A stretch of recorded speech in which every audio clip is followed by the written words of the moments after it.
você diz.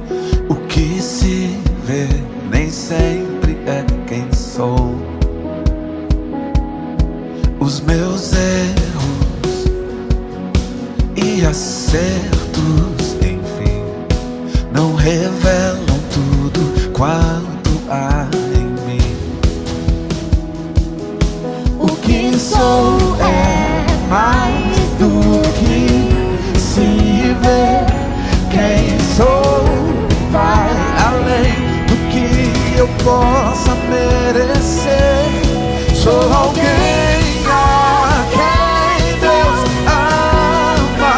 Sou filho que finalmente aprende a aceitar o merecido amor do Pai, que assim me salva do olhar do mundo e até de mim. Oh, oh,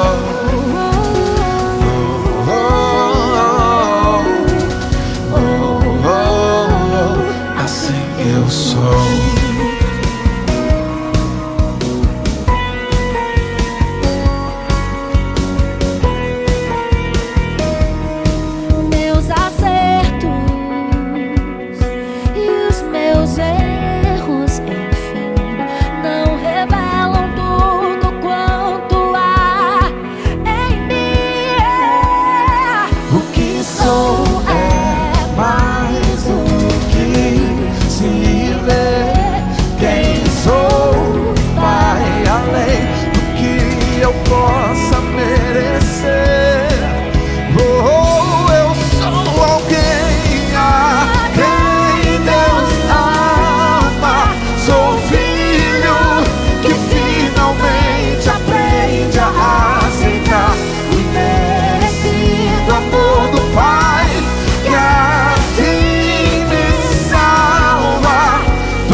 Gostaria de convidar você para lermos a Bíblia, a palavra de Deus, no livro de Hebreus. Hebreus, capítulo 6, especificamente o versículo de número 13. Espero que você encontre. Se você não encontrar, me acompanhe aqui no telão. Hebreus capítulo 6, versículo de número 13. Amém? Que diz assim a palavra de Deus, apenas o 13, como referência desta manhã. Quando Deus fez a sua promessa a Abraão, por não haver ninguém superior por quem jurar, jurou por si mesmo. Vou repetir.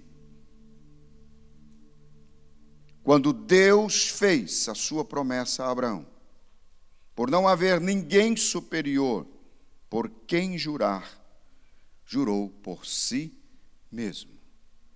Deixa eu dizer, quando Deus resolveu te abençoar, Ele não olhou para ninguém, senão que Ele olhou para si mesmo e olhou para você e disse: eu vou te abençoar.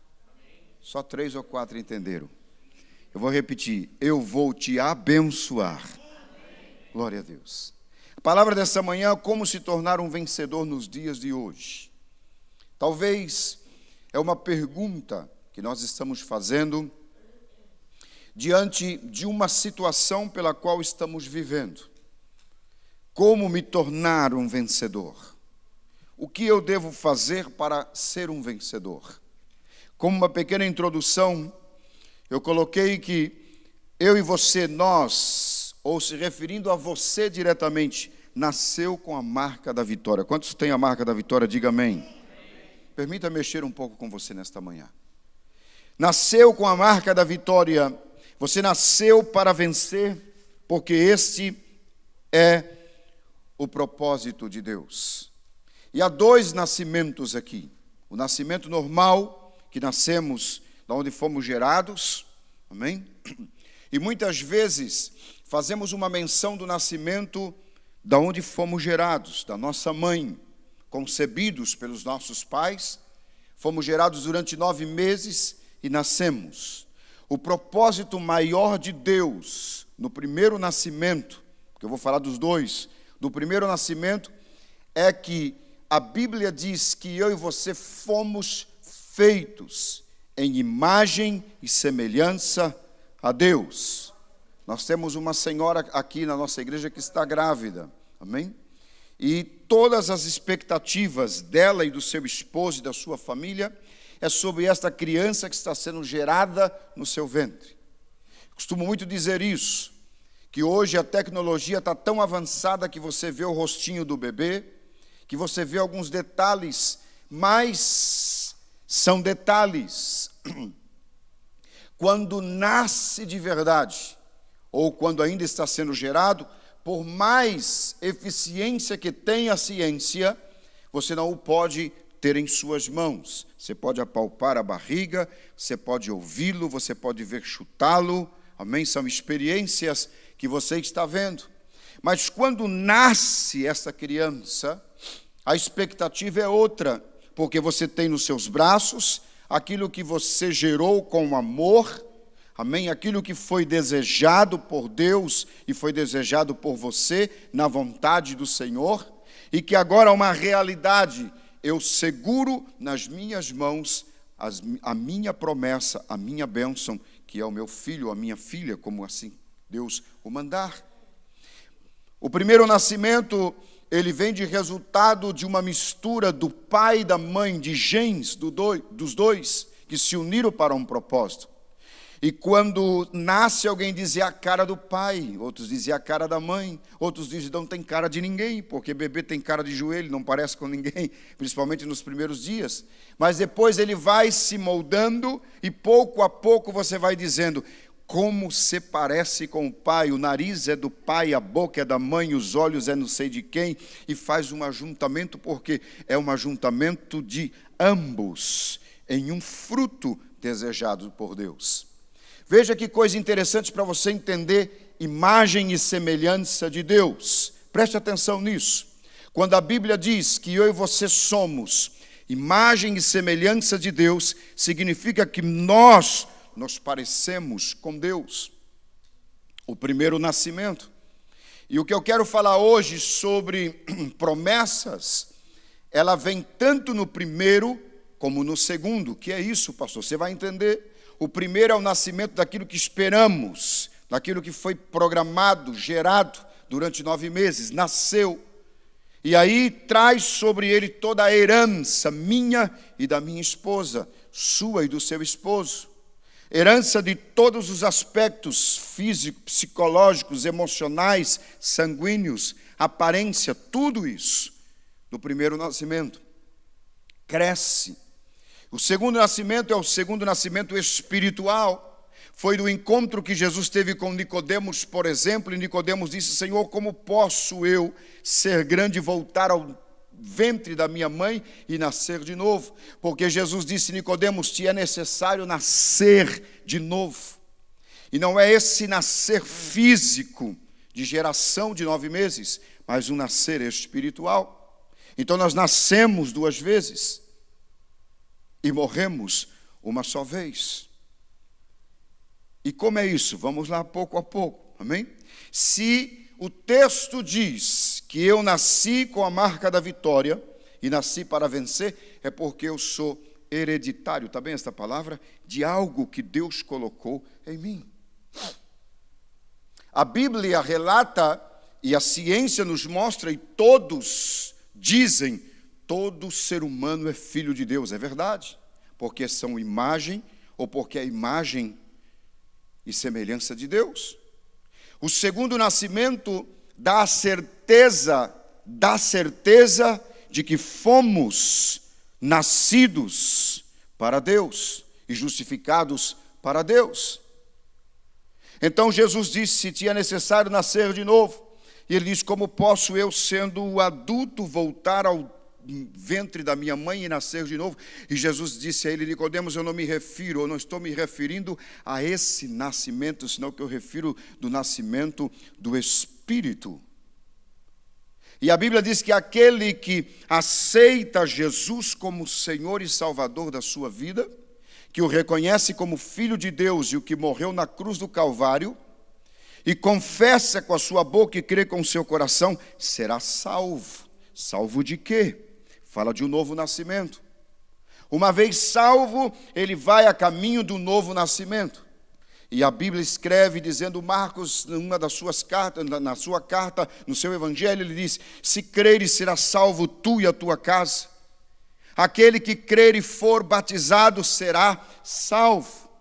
O batismo aqui mostra-nos o renascimento, o ressurgimento, o nascimento de uma nova vida com Deus.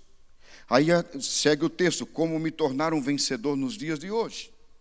Então eu entendo que eu nasci do ventre da minha mãe, tive um encontro com Deus, porque ninguém nasce salvo, é necessário ser salvo, é necessário aceitar e reconhecer que Jesus é o Jesus e Senhor da sua vida.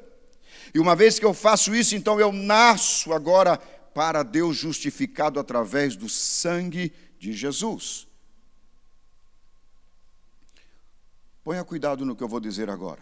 Quando eu recebo a Cristo, os meus pecados são perdoados, recebo um novo nome, porque todos os que nascem recebem um nome. Se nasce nesse país, recebe o nome e o Social Security. Hello? Amém? Isso é maravilha. Identidade, diga comigo: identidade. Identidade. Se você nasce no Brasil, recebe um nome, recebe uma certidão de nascimento, como aqui também, mesma coisa, identidade. Quando eu recebo a Cristo depois de ter nascido, reconheço que Ele é Senhor, e através do seu sacrifício, Ele salva a minha alma, salva a minha vida, então eu vou para o batismo. O batismo significa morte, recomeço, ressurreição de uma nova vida. Então, quando você desce as águas, você é sepultado, você está dizendo: eu estou matando, eu estou sepultando a velha pessoa, aquela que nasceu um dia, e que agora morre para este mundo, para o pecado e para as coisas desse mundo. Mas quando eu sair das águas, eu estou em um gesto de ressurreição. Eu saio da minha sepultura, eu saio das águas que me cobriram e me levanto para o novo, ressurgido, e agora sim, justificado pelo precioso sangue de Jesus, que verteu por mim na cruz do Calvário e que agora me torna filho de Deus, herdeiro e co-herdeiro do seu trono, da sua graça e da sua misericórdia, que em Cristo Jesus assim é. Este é o segundo. Veja que coisa interessante. Nas cartas que Jesus enviou para as igrejas da Ásia Menor, não existe uma promessa para quem desiste, se entrega, se rende, para quem volta atrás. Eu entendo que o pastor falou de 2 nascimentos. Eu já nasci 2 vezes. Nasci pela primeira vez e herdei tudo que os meus pais têm, sejam bênçãos ou maldição. Como assim, pastor? Verdade. Porque se o seu pai não teve juízo e cometeu muitos erros, essas heranças virão e alcançarão você também, no sentido físico, emocional e espiritual. Amém? Tudo está aí. Então, se eu nasço num berço de ouro, eu vou herdar riquezas. Se eu nasço num berço que não é de ouro, eu vou herdar aquilo que é uma realidade. Porém, eu posso mudar essa história, porque sobre mim repousa uma promessa de Deus. Quando eu nasço pela segunda vez, e agora espiritualmente falando, eu não estou herdando pecados, eu não estou herdando maldições, eu não estou herdando nada contrário, eu só estou herdando o céu. Eu só estou herdando bênçãos e promessas de Deus sobre a minha vida. Jesus disse: esses são os meus filhos, que através do meu sacrifício foram comprados. E a oração que ele fez, ele diz: Pai, eu não os peço que os tire do mundo, mas que dê a eles graça, autoridade, sabedoria para vencer o mundo. Assim como eu venci, eu vos darei poder para que vocês também vençam em nome de Jesus. Vamos lá. Outra coisa que me chama a atenção é que todas as promessas são para os vencedores. Jesus disse em João 16:33, no mundo tereis aflições, mas tende bom ânimo, eu venci o mundo. Essa é a primeira promessa. Segunda promessa, Paulo escreve em Romanos 8:37, ele diz: somos mais que vencedores por aqueles que nos amou. Estamos no segundo estágio. Jesus disse: eu venci, eu vos darei poder para vencer. Paulo vem e reafirma: somos mais do que vencedores. Deus te coloca numa posição acima dos vencedores normais. Isso significa que você está em primeiro lugar, é medalha de ouro. Somos mais do que vencedores. Nós vencemos o segundo lugar, nós vencemos o terceiro lugar e nós vencemos todos que ficaram para trás. Nós estamos em primeiro lugar. Diga: eu sou medalha de ouro. Diga. Aham. Sabe quem mais quando eu avanço? Que diz que Jó triunfou com esta certeza. Jó 19:21, ele diz: porque eu sei que o meu Redentor vive. Quantos que estão aqui que sabem que o seu Redentor vive? Diga amém bem forte. Amém. Aleluias. Então, se eu sei que Jesus venceu e ele teve essas aflições, se eu sei que Paulo reafirma em Romanos que somos mais do que vencedores, e se eu sei que Jó afirma, mesmo não sendo um religioso ou um membro de uma igreja, mas ele diz assim: eu sei que o meu Redentor vive. Então Deus está dizendo o seguinte: olha, se eu fui como Jó, se eu fui com meu filho, se eu fui com Paulo, e se eu afirmei com eles, eu também afirmo a vocês: nada poderão deter vocês, nada poderão fazer com que vocês parem e sejam paralisados. Ele disse: eu estou contigo, te tomo pela tua mão, te levanto, para que você seja um vencedor na presença de Deus. Então vamos ver alguns passos importantes. O primeiro passo, para que eu possa entender de como eu posso vencer nos dias de hoje, é que as promessas são para os vencedores. Onde estão os vencedores? Diga amém. Amém. A promessa de Deus para você hoje. Amém. Então vamos lá. Primeiro, todo vencedor sabe quem é. Por quê? Porque essa revelação se chama identidade. Eu sei quem eu sou. Eu sei de onde eu vim. Eu conheço a minha origem. Eu sei a quem eu sirvo. E eu sei quem é o meu Salvador.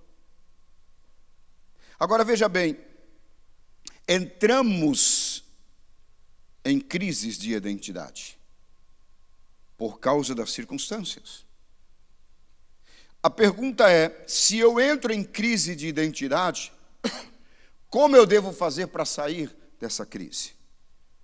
Primeiro de tudo, eu preciso entender que eu tenho uma identidade. Vencedor não tem complexo de inferioridade. Então eu não vou me julgar menor do que os outros por uma deficiência que eu tenho. Eu não sou tão bonito como fulano, ou eu não sou tão bonita como fulana. Isso é complexo de inferioridade. Deixa eu te dizer que para cada panela há uma tampa. Então não se preocupe. Se você ainda não casou, é porque vai chegar. Se você já casou, é essa mesmo, não tem outra. Então segura aí. O que você pode fazer é embelezar isso aí. Amém?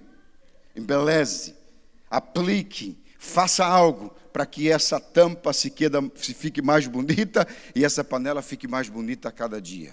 Dá um trato no telhado, passa uma massa fina, faz um negócio aí diferente para que tudo fique bom. Entender esse propósito diante de Deus. Então, todo vencedor, ele vence o complexo, amém? Todo vencedor, ele vence o complexo da inferioridade, ele não tem crise de identidade, porque ele sabe quem ele é. Jesus foi considerado o campeão dos campeões, porque ele não teve crise. Ele identificava-se com tudo o que acontecia.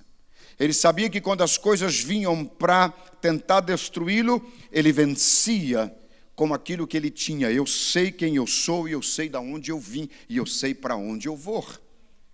Amém? Eu sei quem eu sou, eu sei das minhas origens, porque eu sei quem são os meus pais. Eu sei o que eles fizeram para que eu existisse hoje. Eu sei quem eu sou por aquilo que eu tenho conquistado e vivo diariamente. E eu sei para onde eu vou, porque essa certeza Deus colocou no meu coração. Então eu não tenho crise de identidade da onde eu vim, quem eu sou e para onde eu vou. Isso está definido na minha vida. Eu não sofro por isso, eu sofro por outras coisas, mas por esse problema não. Aí eu estou desesperado porque as coisas estão acontecendo e estão diferentes do que eu imaginava. Eu preciso saber que nem tudo vai correr da forma como eu espero que corra, porque senão a vida não tem graça. Os problemas virão para surpreender-nos e saber qual é o nosso próximo passo. O que iremos fazer diante de uma circunstância, diante de um problema, de uma dificuldade. E aí que ele chama-nos a atenção sobre isso. Amém? Todo vencedor é um optimista. Não existe vencedor pessimista que só pensa de uma forma negativa. Jesus enfrentou todos os problemas e todas as suas crises e todas as suas dificuldades com um só pensamento: o Pai é comigo. Foi Ele quem me enviou. E Ele usa esse termo algumas vezes. O Pai me enviou para estar com vocês. O Pai me disse, o Pai me revelou, o Pai está comigo. Ele disse: quem vê a mim, vê o Pai. Então ele se equipara porque Ele é o Pai, porque Ele faz parte do Pai, porque Ele é a Trindade. Então ele não tem crise de identidade: quem sou eu? Senão que ele disse: eu vou deixar toda a minha glória e vou descer e tornar-me homem, encarnar-me como homem e viver os problemas, as dificuldades e crises maiores que os homens vivem, porém eu não deixarei de saber quem sou eu. Quando ele chega diante do túmulo de Lázaro, ele deixa bem claro isso, ele diz: Pai, eu oro por causa deles, para que eles vejam que nós, tu e eu, ou eu e tu, como queiras colocar, somos um só. Para que eles reafirmem essa verdade de que nós somos um só Deus. Então ele não tinha esse problema, amém? O pessimismo é a evidência de falta de fé, de esperança, de visão, de confiança nas promessas de Deus. Quando eu estou vivendo um momento péssimo na minha vida, as palavras que saem da minha boca é eu não consigo, é difícil, é impossível. Isso são palavras de pessimistas. E alguém diz assim, é que você tem que ser realista. Eu posso ser realista sem ser um pessimista. Eu não preciso tão pronto espiritualizar todas as coisas, mas eu posso entender que mesmo na situação que eu esteja vivendo, há esperança. Salomão escreve isso em Eclesiastes, e ele diz que ao que está vivo há esperança, e ele reafirma, coma o teu pão e beba o seu vinho com alegria, porque Deus já se agradou das suas obras. Então ele reafirma acima do pessimismo. Quantos estão vivos aqui? Diga amém. Quantos estão vivos aqui? Diga amém. Então há esperança para você. Não se desespere. Amém? Sabe o que mais que eu aprendo? Que o pessimismo nos impede de enxergarmos o que Deus está fazendo ao nosso redor. Nós não conseguimos entender e nos desesperamos porque vemos coisas que parece ou aparentemente não seremos capazes de vencer, de alcançar, de ter um resultado positivo sobre as nossas vidas. E eu preciso prestar atenção que mínimos detalhes são, às vezes, um grande gigante diante de nós. Porque esses mínimos detalhes nos desviarão do maior propósito que já foi estabelecido por Deus. Você nasceu com a marca da vitória. Deus te determinou isso. Quando você nasceu para Cristo, Deus disse assim, tudo o que você precisa, eu coloco dentro de você, está dentro de você, porque a minha graça está contigo, as minhas mãos estão estendidas sobre a sua vida. Talvez uma pergunta que todo mundo faz, qual a diferença do ímpio para o justo? Por que que o ímpio é prosperado e muitas vezes o justo não é prosperado? Porque nós não entendemos o que nós somos e o que nós temos. E fazemos semelhanças com coisas que não se deve fazer. Quantos aqui já ouviram aquela frase que dizia o sol brilha para todos? É verdade. Independente se você é evangélico ou não é evangélico, é crente ou não crente, é independente. Porque as oportunidades, elas vêm para todos. E sou eu quem devo aproveitar as oportunidades. Mas sou eu quem devo olhar que tipo de oportunidade que me levará a uma conquista eterna e não uma conquista passageira. Porque eu posso ter tudo aqui e não ter nada. E eu posso não ter nada e ter tudo. Isso é uma questão de análise minha espiritual diante de Deus. A Bíblia diz que adianta o homem ganhar o mundo inteiro. Quando ele fala sobre isso, ele está dizendo que adianta o homem ter toda a riqueza do mundo, mas não ter a sua salvação. E a minha, a sua salvação, ela não está figurada naquilo que nós possuímos, naquilo que nós conquistamos, mesmo porque o que eu e você conquistamos, só conquistamos porque Deus permite que o conquistamos. Fora disso não tem como. A bênção é dele, seja para o ímpio, seja para o injusto, seja para o justo, seja para quem for, tudo procede das mãos de Deus. Então você, por sua própria sabedoria, jamais poderia conquistar alguma coisa, porque quando você nasceu, você nem sabia quem era você.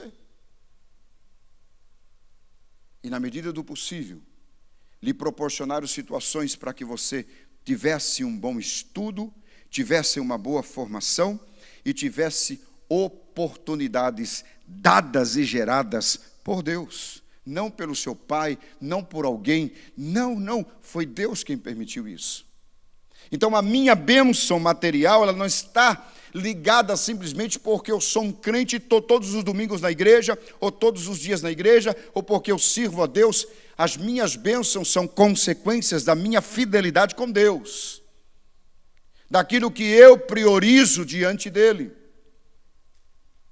Se o trabalho saiu, você sendo crente ou não crente, ímpio ou justo, o que queira, você vai receber por aquilo que você fez, é natural. A própria Bíblia fala sobre isso. E o trabalhador é digno do seu salário, do seu trabalho. Então, independente se você é ateu, se você crê, se você não crê, se você pintou essa parede, alguém vai lhe pagar porque você pintou. Assim que funcionam as coisas. Ninguém vai lhe pagar porque você é crente, porque você professa fé. Não, você vai ser pago porque você fez. As obras das suas mãos serão contadas. Só que não esqueçam de uma coisa, para eu entender como vencer, deixa eu repetir aqui, como se tornar um vencedor nos dias de hoje, eu preciso entender que muitas coisas estão ligadas às minhas promessas. E se eu não entender isso, eu vou viver um bom tempo, de acordo com o esforço que eu fiz, do que eu produzi, mas a bênção não está aí. Assim como chega, vai embora, porque não permanece. E não quer dizer que Deus não olha para você. Amém? Você simplesmente nasceu. Você simplesmente tem um nome. Você simplesmente tem uma identidade. Mas você é aquela passagem que está em João, onde Jesus usa como uma parábola do homem rico e de Lázaro. E a Bíblia diz exatamente isso. E havia um homem rico que fazia banquetes todos os dias na sua casa. Eram festas e mais festas. E menciona que Lázaro, um personagem da Bíblia, era aquele que ia e batia na porta do rico e pedia do que sobrava para comer. E a Bíblia diz assim: um dia morreu o rico e foi sepultado. Veja diferente. O rico morreu e foi sepultado. E a Bíblia diz: e morreu Lázaro, e os anjos vieram e o levaram ao seio de Abraão. Há uma diferença. Está falando de alma, está falando de espírito. Ambos foram para um túmulo, ambos foram para uma cova, porém há uma diferença. O rico morre e é levado para o Hades, lugar de tormento. E o Lázaro morre e é levado para o seio de Abraão, paraíso chamado por nós. E a Bíblia diz que estando o rico lá no tormento, no Hades, que não é o inferno, e estando em tormento ele diz e clama, e diz: Pai Abraão, é possível que Lázaro molhe a ponta do seu dedo e ponha sobre a minha língua, porque grande é o tormento que eu estou vivendo. Escute isso, para você entender paternidade espiritual e paternidade física. Então há uma voz e diz: é impossível, porque entre vocês há uma cima, há algo que divide, e os que estão desse lado não podem passar para esse lado, e os que estão desse lado não podem passar para esse lado. Estou sendo simples na minha explicação para você entender. Então ele diz assim: então se não se pode fazer isso, peça que alguém daí deste lado desça onde estão os meus parentes e dizem para eles, para que eles aceitem a estarem do outro lado. Se refere-se à salvação, refere-se a um meio de que não vá para um lugar de tormento, e sim que vá para um lugar de paz, chamado paraíso. E a voz se repete e diz: é impossível. Se eles não ouvem os nossos profetas que estão lá, muito menos ouvirão se nós enviarmos daqui para lá. O que quer dizer com isso, pastor? Eu me refiro a duas paternidades. A que nasce normal e que a Bíblia diz, depois de 70 é cansaço e fadiga e se termina por aí. Mas a Bíblia diz que aqueles que nasceram em Cristo Jesus adquiriram a sua paternidade de nascimento de uma vida eterna com Deus, sem limites. Alô? Escute isso. A Bíblia diz assim, lá no livro de Gênesis: nós somos pó e ao pó voltaremos. O homem veio da terra, o homem veio do pó, o homem foi criado por Deus e o seu corpo físico, ele vai se desfazer em pó e se tornará em pó. Mas não se esqueça que Gênesis também diz que Deus soprou sobre o homem alento de vida, espírito e alma. Deus colocou sobre ele alma e Deus colocou sobre ele espírito de vida. E Jesus veio e disse assim: eu não vim buscar corpos aqui. Ele veio: eu vim buscar almas, para que elas sejam salvas. O Espírito veio de Deus e retorna-se a Deus. A alma foi posta por Deus e retorna-se a Deus. Então Jesus não veio salvar o meu corpo, o seu corpo físico. Jesus veio buscar almas que estão aprisionadas e que precisam ser libertadas para viverem uma vida eterna com Deus. Isso é o espiritual, físico, material. Segundo, quais os inimigos a serem vencidos nisso? Eu coloquei 3 coisas aqui que nós convivemos com isso. Para que eu me torne um vencedor no dia de hoje, eu preciso vencer 3 inimigos que nos rodeiam todos os dias quando nós abrimos os nossos olhos. Todos os dias. O primeiro é o favoritismo. O segundo é o já ganhou. E o terceiro é a falta de humildade. Isso nos acompanha todos os dias. Para eu me tornar um vencedor, eu preciso não permitir que o favoritismo emplaque e esteja em primeiro lugar na minha vida. Se eu sei de onde eu vim, se eu sei quais são as minhas origens, se Deus me prospera neste país, a minha origem, o meu pensamento e as minhas atitudes não pode mudar por aquilo que eu conquistei.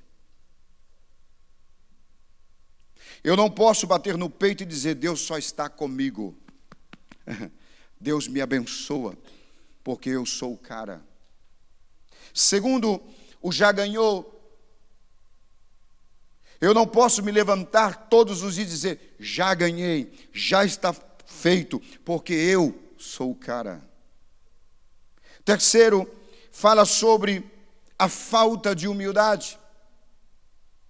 Porque se Deus disser para mim e para você, em uma manhã, seja 5 da manhã, seja 6 da manhã, seja 7 da manhã, não sei que horário você levanta, mas Ele disse assim: hoje você não levanta. Você não levanta. Hoje Ele pode te surpreender com um telefonema dizendo: hoje não tem trabalho. E não haverá trabalho. Então, o maior problema que eu preciso vencer não está lá fora. Não está com o meu vizinho, não está com as pessoas, ou não estão com as pessoas. O meu maior problema está em mim mesmo. Em reconhecer que eu não sou favorito a nada, que eu já não ganhei nada e que eu preciso ser humilde para que a graça de Deus esteja sobre a minha vida.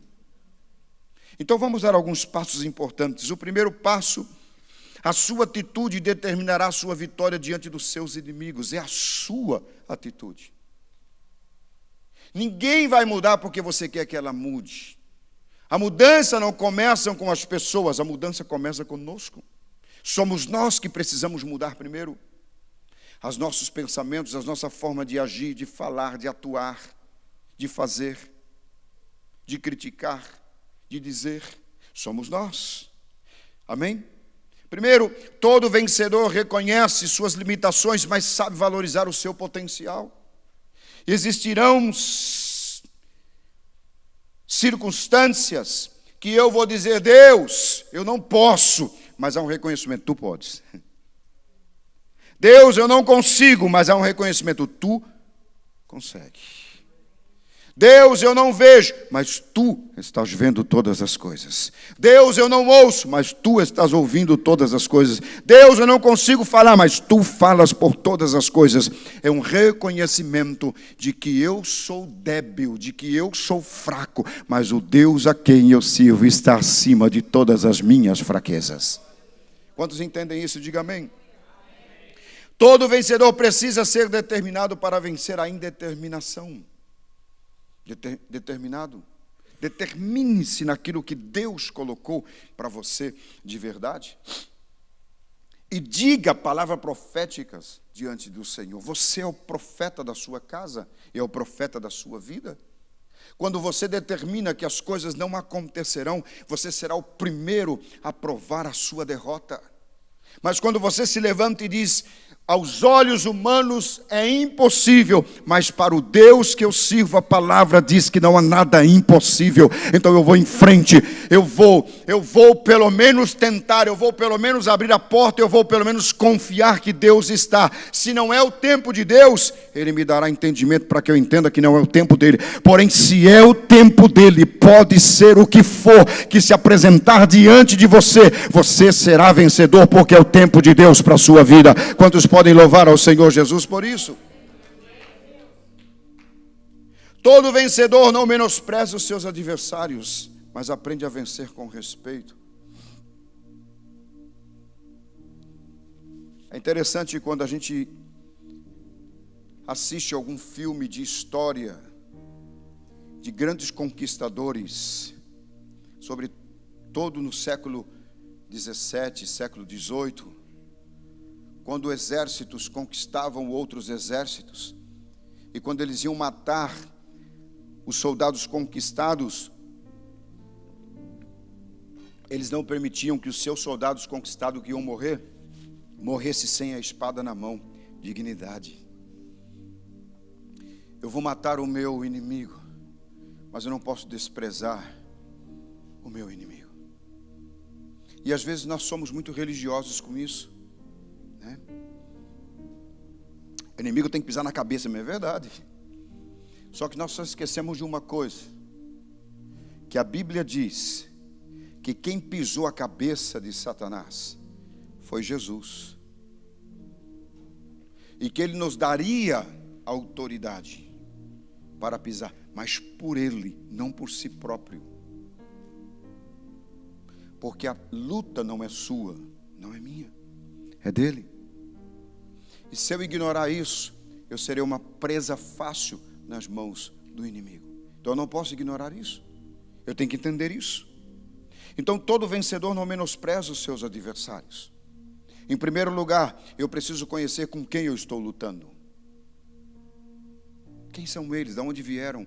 Quais são as suas forças? Qual é a sua força? O que está sobre ele? Porque ele não se tornou meu inimigo de graça. Ele se tornou meu inimigo porque ele viu em mim alguma coisa que para ele molestou, se incomodou. Sabe qual é o grande problema hoje que nós vivemos? E que pessoas se tornam inimigas uma da outra? Inveja. É que o seu crescimento me incomoda. Não a mim, perdão, estou dando um exemplo. Não.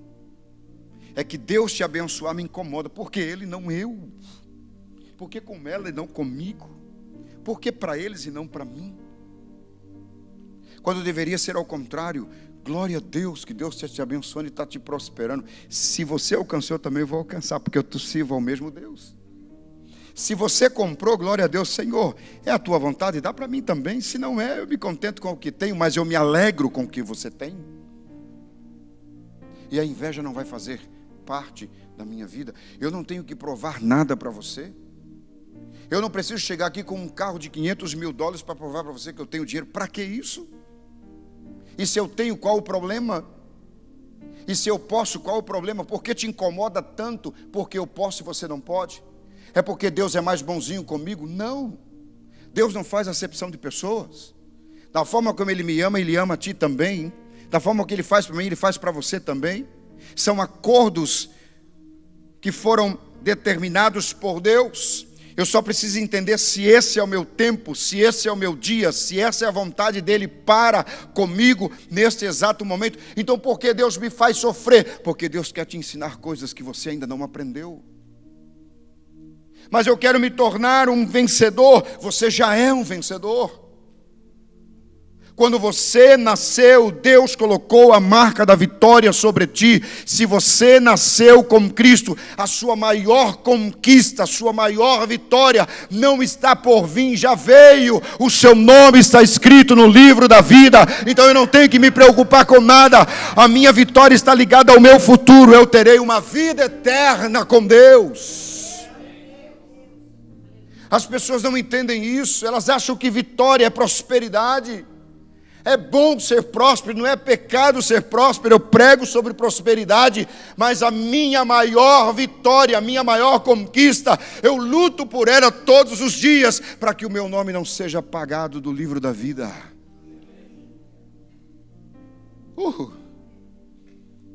E aí vai me custar choro, lágrimas, tristezas, decepções, fazem parte da história, fazem parte da caminhada. No seu terreno de caminhada não só haverá areia, pedras, problemas, dificuldades, pessoas que deixarão de te amar, pessoas que vão olhar diferente para você, mas isso não pode te desviar do propósito que Deus colocou e entregou para você. O Senhor disse: eu estou contigo até o final, então vamos em frente. Se veio, glória a Deus; se não veio, glória a Deus; se não chegou, porque vai chegar depois; se não chega depois, vai chegar depois de depois, mas vai vir, porque ninguém morre sem que antes as suas promessas se cumpram. Deus tem promessa de vitória para a tua vida. O céu se abre de vitória para ti nesta manhã, e Ele reafirma: não temas, porque eu sou contigo, para trazer gozo e alegria sobre a sua vida. Se quer aplaudir, aplauda com alegria. Terceiro e último, vou estourar um pouquinho, segura aí. Quais os princípios para se tornar um vencedor? Que princípios são esses? Todo vencedor assume a sua parte. Quero falar de 3 exemplos aqui. Primeiro, 2 de Reis 4, 1 a 7. Escute isso.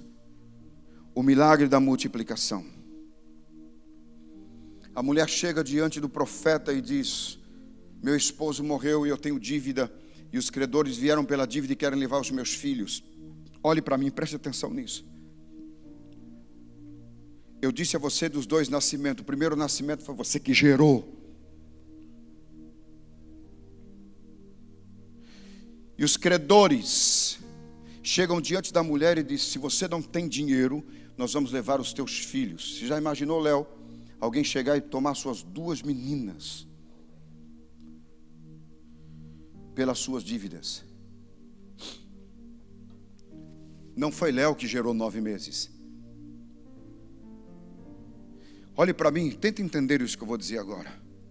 A mãe se apresenta e diz: foi eu quem gerei. Meu marido morreu. As dívidas existem, mas quem gerou foi eu. Primeiro posicionamento da mulher foi: eu não gerei filhos escravos. Então preste atenção no que você gerou. Porque filho não é qualquer coisa. Filho não é para ser jogado de qualquer maneira. Filho não é para ser tratado de qualquer maneira. Filho não é para ter esse pensamento: a vida vai ensiná-los. Não. Segundo a Bíblia diz que filhos é o que é? Bênção de Deus. Então é sua. A responsabilidade é sua, é minha, de ensiná-los. E no capítulo 4 de 2 Reis, de 1 a 7, narra sobre isso. E o profeta olha para ela e diz assim: declara-me o que tens na tua casa. Ela disse: a tua serva não tem nada. Resposta errada. Quem tem Deus nunca pode dizer que não tem nada. Você tem tudo. Você não está vendo, mas você tem tudo. Mas ela recai em si. E ela se levanta, Ricardo, e diz assim: um momentinho, eu tenho senão um pouquinho de azeite. É o suficiente. Porque mesmo que você não tivesse nada, o meu Deus criaria do nada tudo que eu e você precisamos. E quando ela diz: eu tenho um pouquinho de azeite, o profeta diz: vai para a tua casa, fale com os teus vizinhos. Aí é relacionamento, é outro sermão, é outra palavra.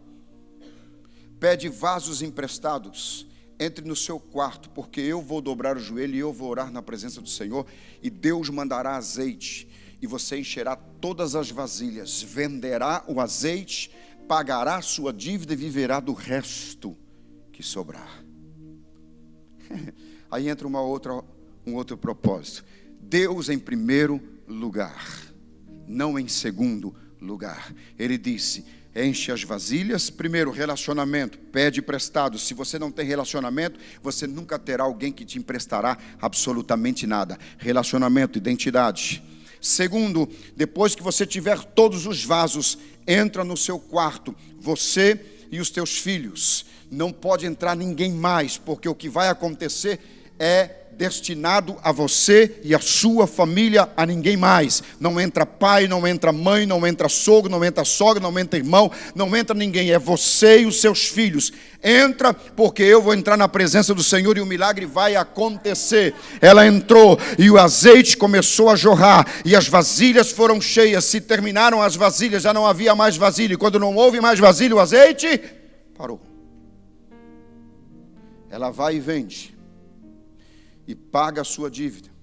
Já os seus filhos não são levados mais como escravos, porque é uma palavra profética que demonstrou e revelou o caminho que ela devia ter tomado. Segunda coisa, multiplicação. Segundo milagre, João 2, 1-10. Uma festa de casamento. Jesus chega e transforma a água em vinho. Diga comigo, transformação. Você já viu alguém transformar água em vinho? Você já viu alguém transformar vinho em água? Eu nunca vi. E aqui há duas coisas que não podemos ignorar. Primeiro, uma festa de casamento durava dias. Olhe para mim, preste atenção. E por se durar dias, tudo era muito bem preparado. Na festa havia vinho, porque vinho é sinônimo de alegria. Agora veja que coisa interessante. Coloca a terceira aí. Como Jesus, Filho de Deus, vai para uma festa onde tem vinho, danças, músicas. Esse era o contestamento dos discípulos quando eles estavam indo para a festa.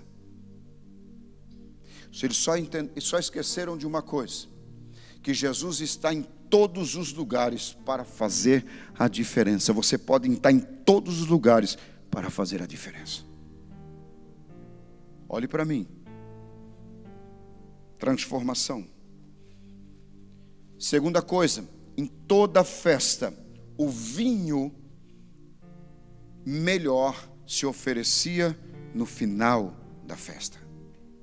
Já quando as pessoas haviam bebido, é como algum churrasco que nós vamos, oferece primeiro aquela carne ruinzinha primeira, né, para quebrar um pouco a fome do povo, e depois vem a picanha por último.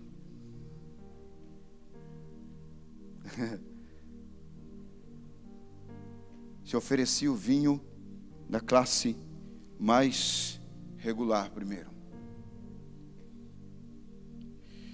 E chegaram diante de Jesus e disseram: o vinho acabou, terminou.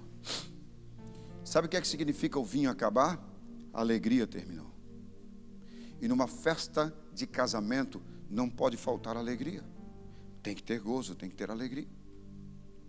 Olhe para mim, talvez está faltando alegria no teu casamento, na tua casa, no seu relacionamento com Deus.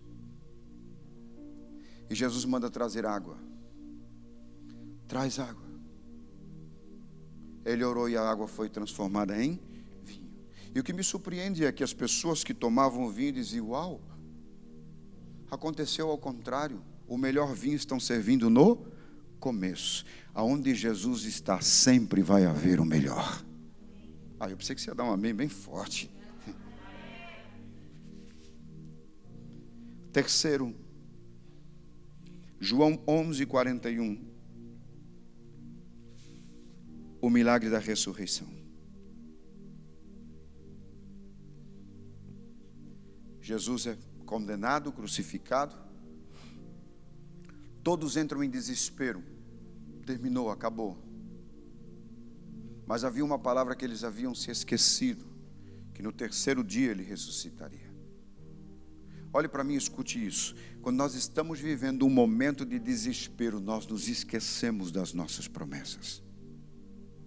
Não lembramos, porque a angústia é tão grande que nos faz esquecer das promessas de Deus na nossa vida. Alguém vem e diz assim: você se lembra quando Deus te falou há um tempo lá atrás sobre isso? Não lembrava mesmo. É verdade, Deus falou comigo. Passa-se o primeiro dia, passa-se o segundo dia. Havia uma missão a ser feita. Jesus precisava descer às profundezas. Era necessário que se cumprisse algo que surpreendesse até mesmo o conhecimento dos judeus, que até o segundo dia a morte ainda estava rondando o corpo, que hoje nós chamamos de estar em um estado de coma. E Jesus disse: é necessário passar 3 dias para que não haja nenhuma dúvida de que a minha ressurreição foi real. Eu quero fechar esta palavra dizendo para você e respondendo uma pergunta que talvez você faz: por que demora-se tanto para Deus me dar a resposta? Porque tudo está determinado no tempo de Deus para a tua vida. Fique de pé, por favor. Tudo está determinado por Ele. Deus não te perdeu de vista. Deus não se esqueceu de você.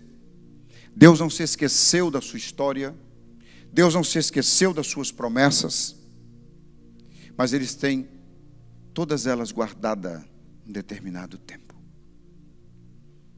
Se você parar um pouquinho e começar a observar que algumas coisas já aconteceram e você não se deu conta disso, mas Ele está no controle de tudo da tua vida. Eu quero orar pela tua vida. Eu quero dizer para você que quem sonha tem a esperança de que tudo se cumprirá, porque o sonho nada mais é do que uma antecipação da promessa que Deus te deu. Ele te revela só para você ter, como nós chamamos, uma palhinha daquilo que Ele quer fazer na tua vida. Por isso Ele te deu o sonho. E Ele disse: eu estou contigo para te dar a vitória. Feche os seus olhos comigo. Pai, em nome de Jesus, minha alma te louva, te adora e te glorifica pela tua bondade, pela tua misericórdia e pela tua fidelidade. Obrigado, Jesus, por dar-nos a oportunidade de estarmos na tua casa nesta manhã, por recebermos a tua palavra, por dizermos, Senhor, que tu és o Senhor das nossas vidas e que não há um Deus como tu, que tu conheces o nosso coração e sabe o quanto nós necessitamos da tua presença sobre nós, para tornarmos homens, mulheres abençoados nos dias de hoje. Nós precisamos entender, Senhor, que nascemos e que recebemos de ti, recebemos dos nossos pais uma herança que por eles foram herdadas, e recebemos de ti, Senhor, quando nascemos em ti, a maior herança que um ser humano pode receber, a vida eterna. E tomamos posse desta herança e não negociamos essa herança com ninguém, e declaramos, Senhor, que somos mais do que vencedores, porque cremos nesta herança de vitória para as nossas vidas. Toma-nos em tuas mãos, guarda-nos por amor do teu precioso nome. Não permita que as indiferenças sejam maior do que aquilo que tu determinaste como vitória para as nossas vidas. Nós abrimos mão, Senhor, daquilo que não interessa a ti, para tomarmos posse daquilo que interessa e que faz glorificar o teu nome sobre as nossas vidas. Eu abençoo a tua igreja nesta manhã e declaro, Senhor, que a tua bênção esteja sobre a vida dos teus filhos, em nome de Jesus.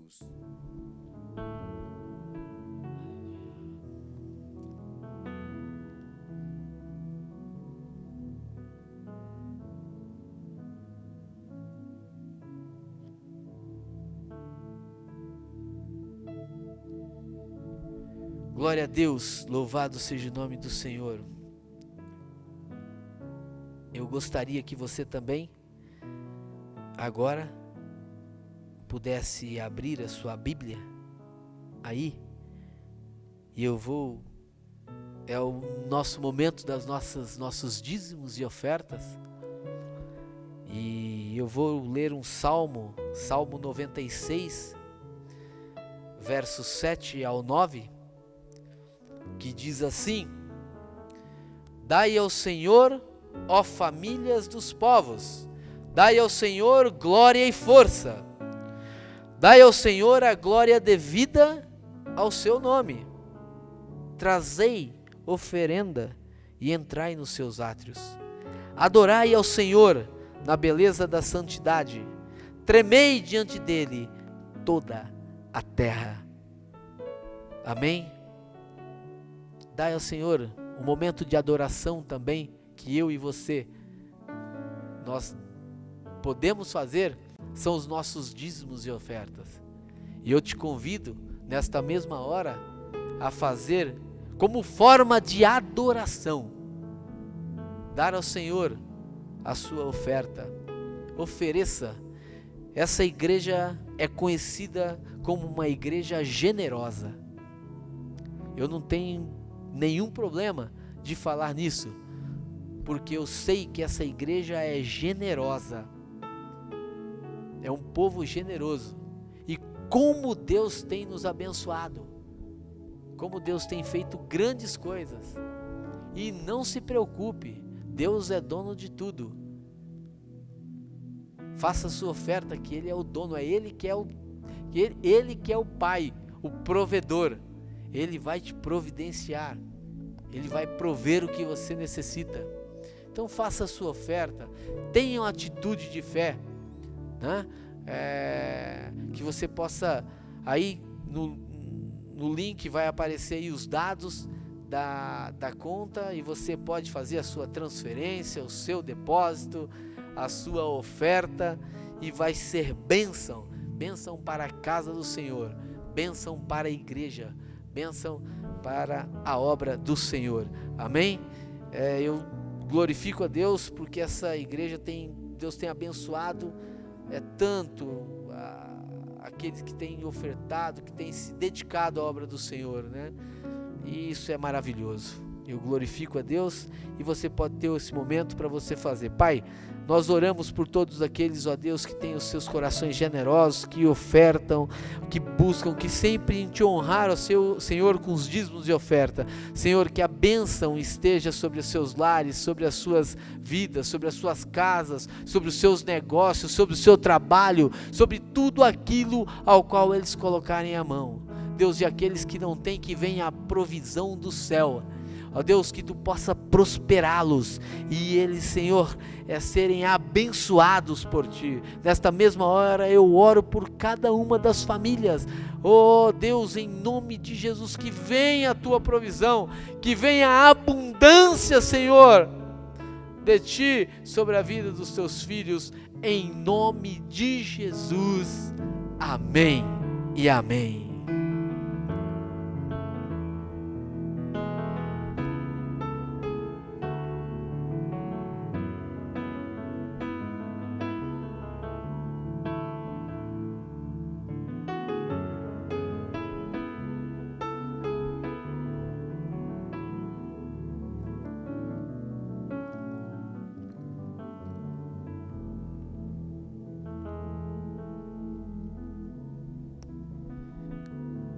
Glória a Deus, estamos chegando a mais um final da nossa reflexão, e eu gostaria de deixar aqui os avisos para todos. Nós teremos o nosso Batalha agora na sexta-feira, e você pode acessar aí no Instagram do Hub, que nós vamos transmitir a live ao vivo do Batalha.